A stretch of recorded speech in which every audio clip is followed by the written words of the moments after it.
High ধ্রুবদা, welcome to Film Companion Local. Hi, কেমন আছো? খুব ভালো, খুব ভালো। বগলা মামা রিলিজ করছে 24 নভেম্বরে। তো আমি সবচেয়ে প্রথম জিজ্ঞেস করছি যে বগলা মামা কেন? এটা আবার তুমি এখন এতদিন যে জনরাতে কাজ করে আসছো তার থেকে সম্পূর্ণ সরে গিয়ে একটা কাজ, তো ওয়াই বগলা মামা?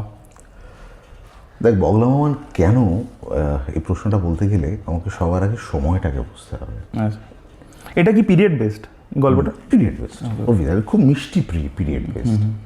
কেন সময়টা বুঝতে হবে যে আমরা যদি 19th সেঞ্চুরিটা দেখি অ্যাজ আ টাইম ফ্রেম, শুরু হয়েছিল বুয়োর যুদ্ধ দিয়ে 88 to 92, তারপর আমরা দেখলাম first world war, second world war, সেখান থেকে Vietnam war, Indo China war, Pakistan বাংলাদেশের একটা অদ্ভুত আনরেস্ট, আমাদের বাংলায় নকশাল, এবং এই পুরো ঘটনাটা কিন্তু প্রায় 70-এর দশকটাকে অনেকটা জায়গা জুড়ে কভার করে গেছে। কোথাও ওই 60s এবং 60s থেকে যে ক্রামলিং টাইমটা এই এত কিছুর মাঝখানে শুরু হচ্ছিল এবং 70s-এ গিয়ে সব থেকে বেশি করে there was a huge need for inspiration, there was a huge need for looking up to somebody। কারণ নকশালের ওই ফেজটাতে স্পেশালি বাঙালি বাড়িতে পাড়ার সেই দাদারা যারা ছিলেন, যাদের দিকে আমরা তাকিয়ে দেখতাম, যাদেরকে আমরা ছোটোবেলায় শুনেছি বাড়ির সবাই বলতেন যে দেখেছিস ওর মতো হ, এর মতো হ, যেখানে হয়তো বাংলার রেনেসাঁটা পরের প্রজন্ম নিয়ে যাওয়ার কথা ছিল সেটা ওখানে শেষ হয়ে গেল। হঠাৎ করে এই ব্রিলিয়েন্সটা চলে গেল আমাদের মধ্যে থেকে। তারপর খেয়াল করে দেখ 70s 80s একটা অদ্ভুত ডার্ক ফেজ। লেখকরা এটা ফিল করলেন 70s 80s is the birth time of all the characters. Ghanada, Bagla Mama, Tenida, Feluda, Byomkesh অবশ্য তার অনেক আগে হয়েছে, কিন্তু আরও অসংখ্য চরিত্র যারা আমাদের ছোটোবেলাগুলোকে এত ঋদ্ধ করেছে, এত মিষ্টি সুন্দর করে তুলেছে, তাদের সৃষ্টি হওয়া শুরু হলো। তার কারণ the time was looking for people to look up to, যাদের থেকে ইন্সপিরেশন ড্র করা যায়, যাদের দিকে তাকানো যায়, যাদের গল্প শোনা যায়।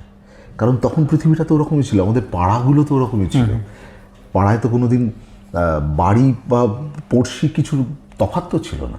পাড়ায় একটা দাদা কাকা মামা থাকতেই পারতো যে যার হাতে বাবা মা খুব নিশ্চিন্তে ছেড়ে দিতেন। আর তারা যারা হারিয়ে গেল সেই সময় সমাজ থেকে নিয়ে চলে যাওয়া হলো, তাদের সাহিত্যে তাদের ফিরিয়ে আনা হলো, যাতে পরের প্রজন্ম তাদের মিস না করে। It's an amazing time. মানে ফলে নাও ইউ উইল আন্ডারস্ট্যান্ড কেন বারে বারে এই চরিত্রগুলো লেখা হলো, কেন কমিক্সে নারায়ণ দেবনাথ ফিরিয়ে আনলেন এই চরিত্রগুলোকে। তাদেরই অসামান্য একটা প্রেডিসেসর হচ্ছেন বগলা মামা। এবং কোথায় বগলা মামা অনন্য, কারণ তিনি কিন্তু কলকাতা নয়, গোমন মতো একটা শহরতলি, যেখানে গিয়ে এই ঢেউটা পড়েছে কিন্তু অতটাও পড়েনি। ফলে ইনোসেন্স অ্যান্ড সিম্পলিসিটি তখনও সেখানে রয়ে গেছে। এই শহরতলি, সময়, ইনোসেন্স, সিম্পলিসিটি, এর সব কিছু মিশিয়ে বগলা মামার মূল গল্পে কিন্তু 9 জন, আমি সিনেমায় রেখেছি 5 জন, কারণ 9 জনকে আমি এখন আর হ্যান্ডেল করতে পারবো না, সম্ভব নয়। তো 5 জন। এবার এই যে একটা সময়কে ধরা, এবং উনি যখন রাজকুমার মৈত্র কিন্তু নিজে স্ক্রিপ্ট রাইটার ছিলেন। উনি অরবিন্দ মুখোপাধ্যায়ের I think it was Pitaputra, if I am not mistaken, তার স্ক্রিনটা কিন্তু অরবিন্দ মুখোপাধ্যায়, রাজকুমার মৈত্রর লেখা। তো উনি গল্পটাকে ফেলেছিলেন একদম 19th সেঞ্চুরির বিগিনিংয়ে। ফলে বুয়োর যুদ্ধর এলিমেন্ট ফিরে ফিরে আসে, which is also to make us understand যে শহরতলির মতো একটা প্রত্যন্ত জায়গাতেও যখন বগলা মামা বলছেন যে আমি গান করতে বেরিয়ে পড়বো রাস্তায় রাস্তায় মানুষকে উদ্বুদ্ধ করার জন্য, বা বুয়োর যুদ্ধ আমার ডাক এসেছে, you understand the time where the writers are, এবং কেন এইগুলোকে লেখার প্রয়োজন পড়ছে, যাতে যুদ্ধের এই ভয়াবহতার থেকে যেন এইরকম একটি চরিত্র এই ছোট ছোট ছেলেগুলোকে আড়াল করে রাখার চেষ্টা করছে। এই ভয়ঙ্কর পৃথিবীটাতে যাতে তার একটা ভয়াবহতা তাদের উপর না পড়ে, সে যেন তার হাসি, মজা, ইনোসেন্স দিয়ে তার মতো একটা পৃথিবী, একটা নতুন পৃথিবী সবার জন্য তৈরি করার চেষ্টা করছে, যেখানে আলো আছে, হাসি আছে, পজিটিভিটি আছে। কামিং টু ইয়ার কোয়েশ্চেন, আজকে কেন বগলা মামা? তোর কি মনে হয় না ঠিক সেই পৃথিবীটাতে আমরা আজকে বাস করছি? এক্স্যাক্টলি, পোস্ট কোভিড আরো বেশি করে। Look at the world. কোভিডে 3 বছর আমার বাবা দিনে অন্তত 5 কিলোমিটার হাঁটতেন, এখন 500 মিটার হেঁটে হাঁপিয়ে যান। কারণ তো আমি ওই 3 বছর তো বেরোতে দিইনি অতটা। 3টে বছর এই মানুষটার কর্মক্ষমতা তো ওইখানে নিয়ে চলে গেছে। কি করবো বল? আমার মতো তো প্রতিটি ছেলে প্রতিটি মেয়ে এটা করতে বাধ্য হয়েছে। সারা পৃথিবী জুড়ে যে নৈরাশ্য, যে যে একটা অদ্ভুত ডিপ্রেশন তৈরি হয়েছে এই 3 বছর, আমরা কি আপ্রাণ সেটা কাটিয়ে ওঠার চেষ্টা করছি না? কিন্তু পারছি কি? একদিকে ইউক্রেন, একদিকে আবার একখানা ডিপ্রেশনের একটা ভ্রুকুটি, একদিকে China, we don't know what will happen, একদিকে আফগানিস্তান, এদিকে we are living with Gaza, দেশের মধ্যে সারাক্ষণ উগ্রপন্থা। মানে aren't we living in that same world all over game? এবং ঠিক সেই জায়গায় দাঁড়িয়ে যেখানে বাচ্চাগুলো জল পাচ্ছে না, খাওয়ার পাচ্ছে না, ইনকিউবেটারে ইলেকট্রিসিটি নেই বলে তাদের কি হবে আমরা জানি না, আমার বড্ড মনে হয়েছিল যে জীবন বোধহয় আমাকে এতটুকু সুযোগই দিয়েছে, ঠিক যে কারণে লেখকরা সেই চরিত্রগুলো সৃষ্টি করেছিলেন। Can I bring them back now today when we need them like we have never needed them so much? একটু হাসি, একটু একটা ফ্রেশনেস, একটু একটু একটু একটু যেন নিজেকে হারিয়ে ফেলা, একটা ফ্যান্টাসি ওয়ার্ল্ড, একটা কল্পনার জগৎ, যেখানে আমি বোধহয় এতটুকুই পারি মানুষকে দিতে। 2-2.5 ঘন্টার রিলিফ, 2-2.5 ঘন্টার আনন্দ, 2-2.5 ঘন্টা সারা পৃথিবীটা সমস্ত স্ট্রেস টেনশন ভুলে গিয়ে 2-2.5 ঘন্টা ধরে আমার তৈরি একটা ছোট্ট পৃথিবীতে আমি যদি তাদেরকে অনেকটা হাসি, গল্প, আনন্দ, পজিটিভিটি দিতে পারি, আমার মনে হয় আমার জীবনে এর থেকে বেশি মানুষকে দেওয়ার বোধহয় আর কিছু থাকতে পারে না। সো দ্যাটস ওয়াই বগলা মামা। ধ্রুবদা, এবার একটা কথা বলে, তুমি এখন অব্দি যা করছো, সোনাদার 3টে পার্ট, গোলন্দাজ, সবে তো একজন স্টার, বা টিকটিকি যখন করেছিলে সেখানেও 2জন বড় খুব নাম করা অভিনেতা, ওটিটি স্পেসে অনির্বাণদার খুব একটা ফলোয়িং আছে, সো তারা ছিল। এখানে তোমার সেরকম কোনো ফেস অ্যাজ সাচ নেই। এবার তুমি অলওয়েজ, তোমার যত ইন্টারভিউজ আমরা দেখেছি, তুমি বিজনেস মানে পার্সপেক্টিভটাকে সবসময় রেসপেক্ট করো। তুমি এরকম বলো না যে না, cinema is only for art, there is a commerce involve. তো সেখানে তোমার মনে হয় না যে বগলা মামা, মানে তুমি একটা স্টারকে নিয়ে লাস্ট ইয়ার সবচেয়ে বড় বিগেস্ট হিট দিয়েছো, so next year you are doing it with very, মানে they are very good actors, they extraordinary actors, but they are not stars. So সেই জায়গাটা কেন? দেখ, আমি যখন বম্বে থেকে কলকাতায় আসি বাংলায় ছবি করবো বলে, বোধহয় এমন কেউ নেই যে আমাকে বলেনি আমি পাগল হয়ে গেছি। জীবনের সব থেকে খারাপ ডিসিশন। কেউ কেউ হয়তো এটাও বলেছে, আচ্ছা তাহলে বম্বেতে বোধহয় পারছে না, তাই জন্য এখানে চলে এসেছি। আমি কিন্তু তখন বম্বেতে খুব successful ad film maker, just Maharashtra ট্যুরিজমের 10খানা বিরাট কমার্শিয়াল সবে করেছি আমি তখন। সো আমার বাংলায় কাজ করতে আসা, তার সব থেকে বড় কারণ ছিল 20 বছর বাংলাকে মিস করা। অ্যান্ড আই রিয়েলাইজড যে বোধহয় কোথাও এত বছর ধরে কন্টেন্ট নিয়ে কাজ করার ফলে একটু একটু বুঝতে পারছি যে what kind of content will create what kind of business. কেন কথাটা বললাম তোকে? আমি যখন গুপ্তধনের সন্ধানে করতে আসি, ইন্ডাস্ট্রির বেশ কিছু তাবড়ো মানুষ আমাকে বলেছিলেন যে এসছো, 1 কোটি টাকার ব্যবসাও আজকাল আর ব্যবসা ইন্ডাস্ট্রিতে হয় না, you are making a mistake. আমি মাত্র 5 বছর হয়েছে, মাত্রই 4টে ছবি করেছি, সেই 1 কোটি ব্যবসার হয় নাটাও কিন্তু 10 কোটিতে গেছে, এবং সেটা এইটুকু সময়ই কিন্তু গেছে। এবং সেটা কোথাও আমার নিজের একটা বিশ্বাস, আমার অডিয়েন্স কি চায়, এই বিশ্বাসটা যতদিন থাকবে আমি বোধহয় সিনেমা বানাবো, বাংলায় সিনেমা বানাবো। ঠিক সেই বিশ্বাস থেকে বগলা মামা, যেখানে আমি চিরকাল বিশ্বাস করেছি যে বাংলায় একজন স্টার তখনই অসামান্য বক্স অফিস সাফল্য দিতে পারেন যদি একটা অসামান্য স্ক্রিপ্ট তাকে সাপোর্ট করে, একটা অসামান্য প্রজেক্ট তাকে সাপোর্ট করে। বাংলায় আজও আমার বিশ্বাস একটা ছবি ঠিক ততটাই সাফল্যের জায়গায় যেতে পারে যদি একটা অসামান্য সাবজেক্ট, একটা অসামান্য স্ক্রিপ্ট, অসামান্য অভিনেতাদের সাপোর্ট করে। এবং বগলা মামা আমার মনে হয় অভিনয়ের একটা এক্সাম্পল হয়ে থাকবে। খরাজদা, রনিদা,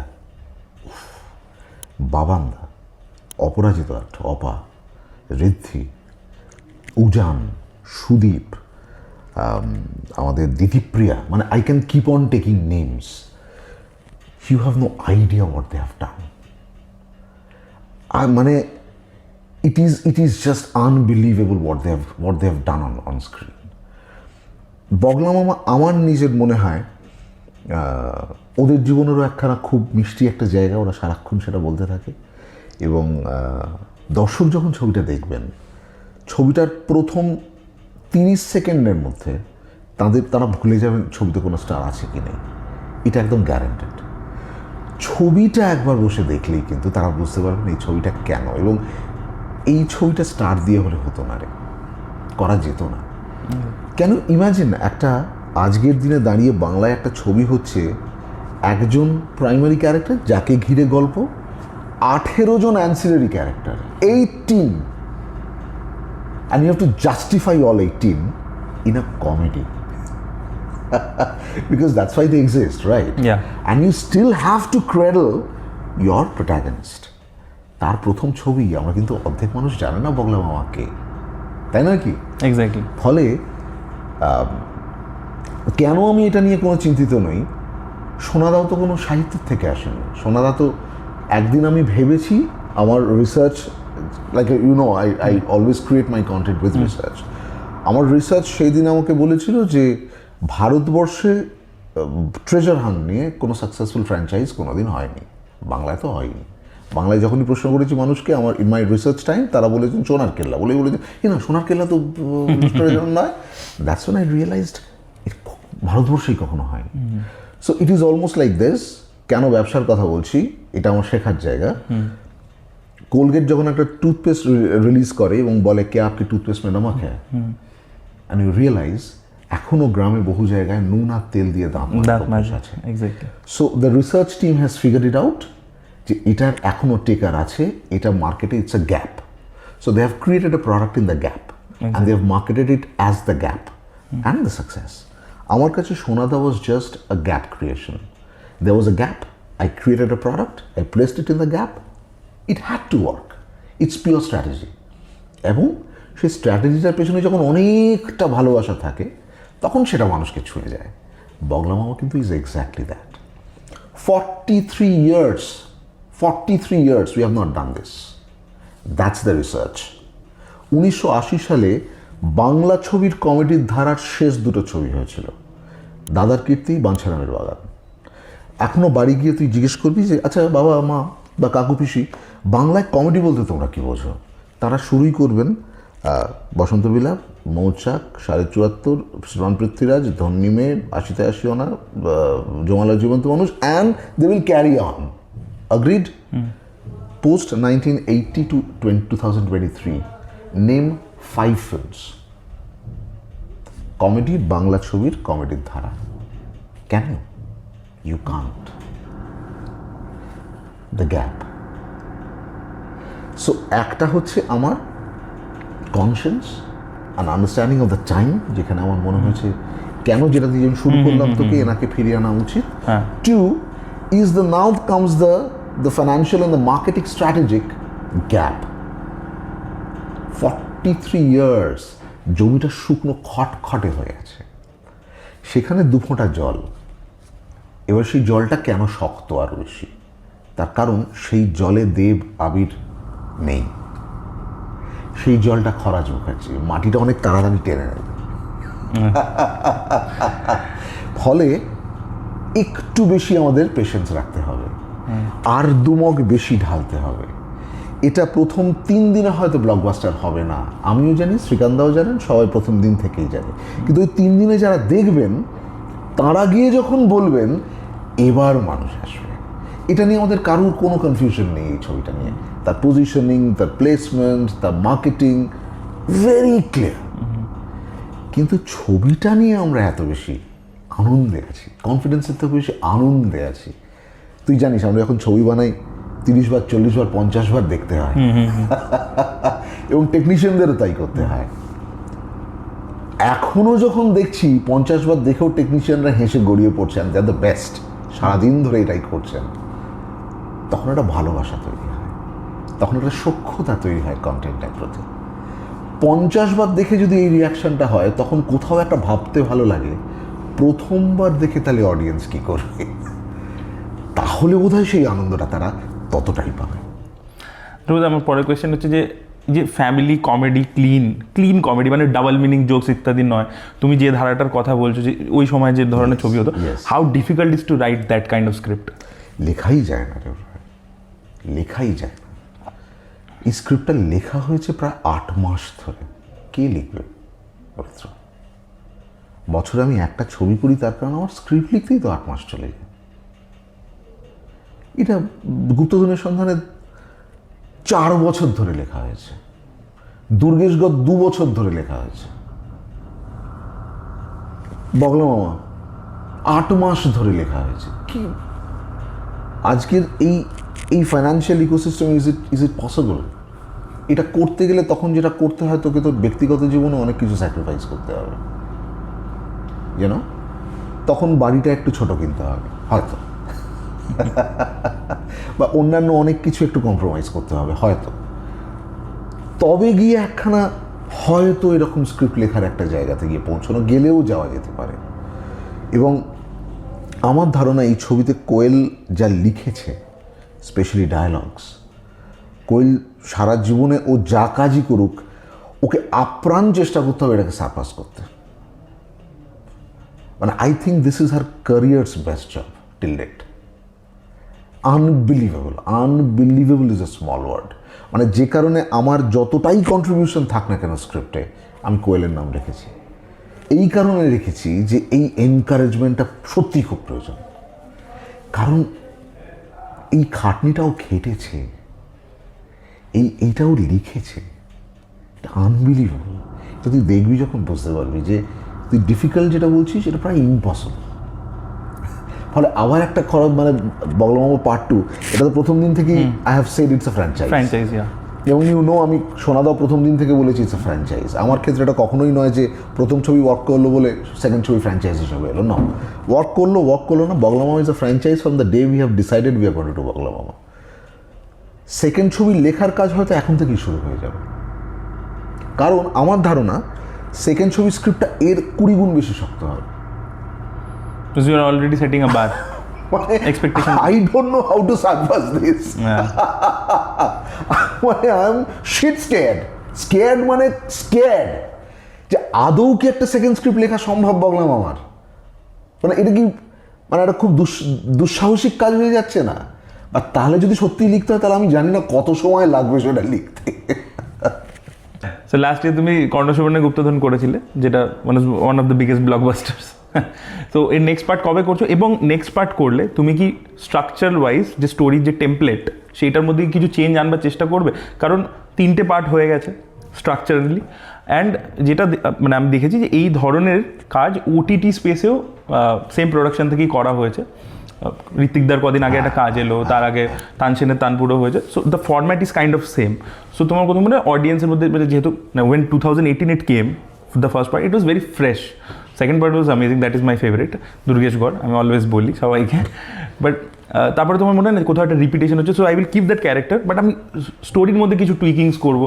যদি ধরো ফর এক্সাম্পল যে সোনাদার যদি একটা পার্সোনাল কোনো রিজনের জন্য যায়, মানে every time he is getting a case, যদি এরকম হয় যে ওর বাবা কিছু একটা ইনভলভ ছিল, so there is a personal vendetta also involve, যদি এরকম কিছু changes structurally, are you planning to do it? দেখ, এটা খুব খুব মজার একটা প্রশ্ন করলি তুই অরিত্র। কি হয়, আচ্ছা, যখন অর্জুন, কর্নেল, কাকাবাবু এরা যখন অ্যাডভেঞ্চারে যায় বা এদের গল্প লেখা হয়, এদের কি কোনো স্ট্রাকচারাল চেঞ্জ হয়? বোধ হয় খুব একটা না, হয় না। এবং ফেলুদারও খুব একটা স্ট্রাকচারাল চেঞ্জ না হয় না বলেই দর্শক অ্যাকসেপ্ট করে। কারণ এটা অ্যানিমেশনের শিক্ষা আমার, যে অ্যানিমেশনের ছোটরা, এটা ডোরা দ্য এক্সপ্লোরার, যেটা একটা খুব সুন্দর case study, global case study.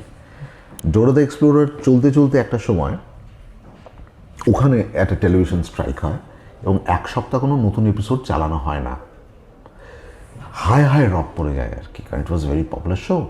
1 সপ্তাহ রিপিট চললে তো অডিয়েন্স পড়ে যাবে। তো আর অদ্ভুত গ্লোবাল কেস স্টাডি তৈরি হয় যখন দেখা যায় যখন রিপিট টেলিকাস্ট হচ্ছে আগের সপ্তাহের এপিসোডগুলো, মানডে সে 15%, Tuesday 25%, Wednesday 50%, Thursday 70%, Friday 90%। Audience বেড়ে গেছে। And they tried to do a case study. So what just happened? And they realized, ছোটরা যেহেতু রিপিট মোডে দেখছে এক এপিসোড রোজ, বুধবার গিয়ে ওগুলো তাদের মুখস্থ হয়ে গেছে। তারা নিজেরা প্রিএম্প্ট করছে, আগে থেকে বলছে। বৃহস্পতিবার বাবা মাকে ডেকে এনে বসাচ্ছে এটা দেখাতে, তুমি জানো না আমি জানি। থার্সডে ফ্রাইডে বন্ধুরা বসে বলছে কে আগে বলতে পারে। Are you understanding the power of repetition? It became a global case study. The reason never formats are broken in a commercial space, most often. Because it is in the repetition where audience have their greatest comfort. সোনাদা এটাই করে, আবির এটাই করে, ঝিনুক এটাই করে। দর্শকরা যখন আমার সাথে ইন্টারাক্ট করে, তারা আমাকে বলে দেয় পরের বার যেন সোনাদা ওটাই বলে, পরের বার যেন ঝিনুক এটাই করে। জানো তো বাচ্চারা চলো যে ঝিনুক ওইটা করে না, আমার এইটা খুব ভালো লাগে। Power of repetition. তুমি বলছো অডিয়েন্স ফ্যামিলিয়ারিটিটা পছন্দ করে। It is the greatest thumb rule of franchise on a global scale. ফ্র্যাঞ্চাইজের থাম্ব রুল এটা ক্রিয়েশনের। So that's the first understanding. So আমি যখন কর্ণসুবর্ণ করছি, it is a very informed decision what I am doing. It is not random. I am knowingly doing what I am doing, and that is the reason the film goes to that box office where it has reached. The fact that আমি তোকে যে কথাটা বলছি তার একটা platform এবং base আছে, my box office is proving my point because I am only following global case study. আমি নতুন করে নিজের ব্যাকরণ তৈরি করছি না এখানে।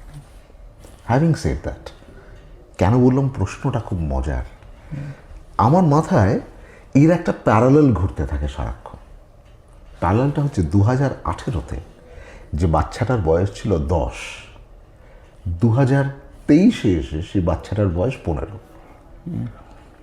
আমি জানি না আবির আবার কবে একটু সোনাদা হয়ে আসবে, কারণ সেটা আবির ওর জিনিসের সাথে প্রায়ই আমি আলোচনা করি, কি কবে আসবে বলো। সোনাদাকে জিজ্ঞেস করি কবে আসতে চাও বলো, তো সোনাদা মাঝে মধ্যে বলে হ্যাঁ ধ্রুব বসবো, কিন্তু তা আমাদের তো এই আলোচনা চলতেই থাকবে। আর শেষ পর্যন্ত সোনাদা আবির ঝিনুককে তো তার কথা তো শুনতেই হবে বল।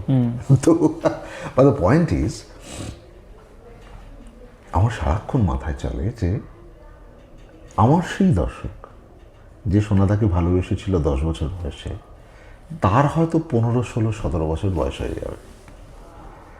How do I cater to that lover of Sonada's growth, that fan of Sonada's growth vis-a-vis যে বাচ্চাটা প্রথমবার দেখবে তার ইনোসেন্স। Getting my point? তো এইটা একটা আমার মাথায় ওদের সারাক্ষণ, এবং আমার ধারণা যারা এই চরিত্রগুলো আমার আগে তৈরি করে গেছেন তাদের প্রত্যেকের মনে হয়তো এটা কোনো কোনো সময় চলতে থেকেছে যে আচ্ছা আমি যে লিখে চলেছি, আমি যে বানিয়ে চলেছি, আমার দর্শকের বেসও তো বড় হচ্ছে, আমি কোনটা কতটা কি পার্সেন্টেজে তাহলে রাখবো। তো আমার মনে হয় এটা somebody has to say it from within.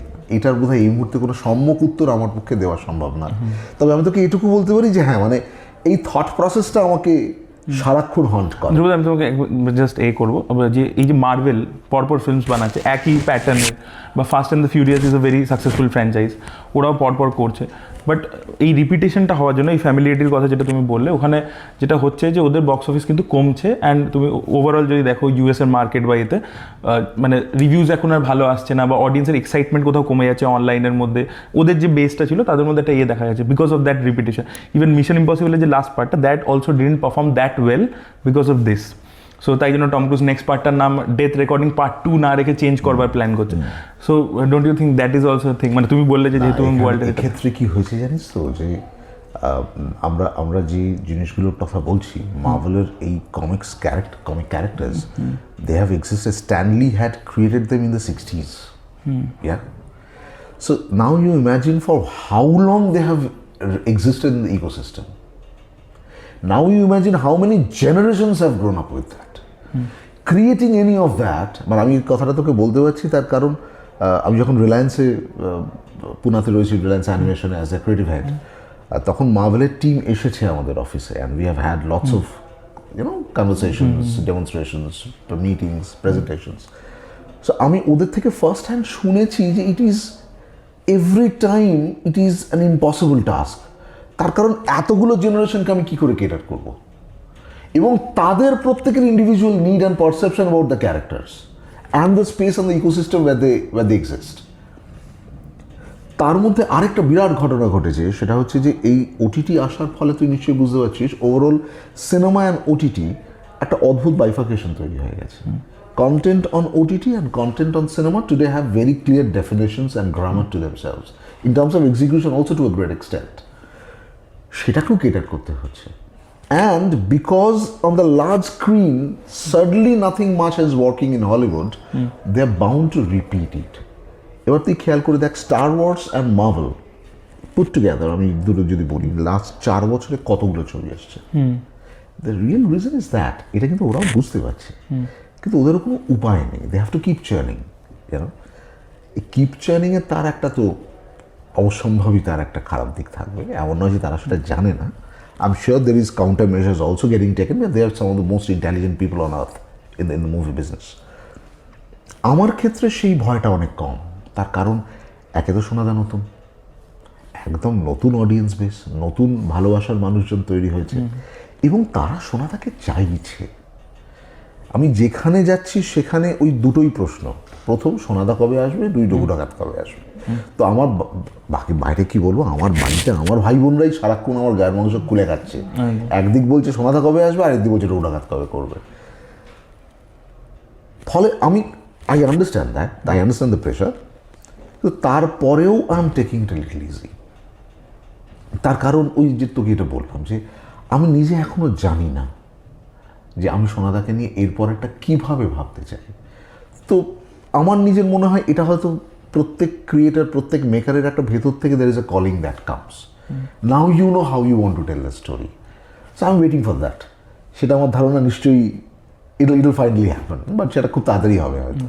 আর তুমি নেক্সট কোয়েশ্চেনটা আমার নিজেই করে দিলে, সেটা হচ্ছে যে রঘু ডাকাত কবে আসছে। 2 বছর হয়ে গেছে অ্যানাউন্স হয়েছে, তো দেবের ফ্যান্সরা অ্যাকচুয়ালি জিজ্ঞেস করে। আসলে জিনিসটা কি হয়েছে জানিস তো, যে আমি যখন গোলন্দাজ করেছিলাম, Golondaaj was an impossible project for the time, এবং ওই সময়ে দাঁড়িয়ে তখন কোভিড থার্ড ফেজ হিট করে গেছে, এবং তখন ওই স্কেলের একটা ছবি যে বাংলায় করা যায়, এটা অবিশ্বাস্য একটা জিনিস ছিল। ওই দিন ওইখানে দাঁড়িয়ে উই ওয়ার দ্য ফার্স্ট, আমার এখনও মনে আছে, শ্রীকান্ত, মণিদা, আমি, দেব, আমরা বসে ডিসাইড করেছিলাম যে আমরা অল ইন্ডিয়া স্কেল কাউকে একটা বড় প্রজেক্ট নিয়ে এগোতে হবে, নাহলে এই বিশ্বাসটাই তৈরি হবে না। অল ইন্ডিয়া লেভেলে Golondaaj was the first big screen that got released, Suryavansham followed it, মানে থার্ড ওয়েভ হিট করে গেছে 50%, and it did a business of 3.5, which is in normal scale at least 7. দেব এখনও বলে ধ্রুবদা প্রপার টাইমে রিলিজ করলে it would have crossed 10+. Everybody believes that, but we had to take that decision. So আমার কাছে গোলন্দাজ will remain one of the closest to my heart, because we made the whole country believe that ছবি ভালো হলে মানুষ আসবে ফিরে। Third ওয়েভেও মানুষ ফিরে গিয়েছিল থিয়েটারে। But what it taught me was, এত বড় একটা কাজ যদি করতে হয়, সেটা যখন ওয়ার্ক করে, ঠিক যেমন গোলন্দাজ ওয়ার্ক করেছিল, it creates a huge positive environment in the industry. It gives everybody confidence, একটা লড়ার মানসিকতা তৈরি হয় যে হবে, করবো, ঠিক পারবো। উই উইল ফল্টার, পুরোটা হবে না, কিছু তো হবে, একটা বিশ্বাস তো তৈরি হবে যে অ্যাটলিস্ট অ্যাটেম্প্ট করা যায়। there is a huge flip side to that also. সেটা যদি ওয়ার্ক না করে, it pulls the whole industry down. Next 5 বছরের জন্য সবার বিশ্বাস ভেঙে যায়। Yoddha is a classic example.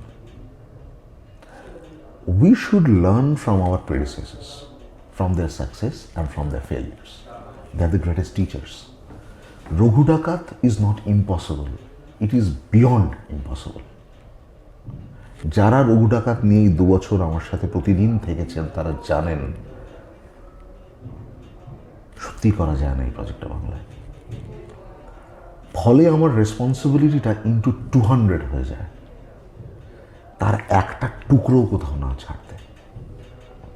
2 বছর কেন, আমি 10 বছর সময় নেবো যদি দরকার লাগে, কিন্তু কাজটা যেন এমন একটা হয় সেটা যেন সবাইকে কনফিডেন্স দেয়, একটা পজিটিভিটি তৈরি করে।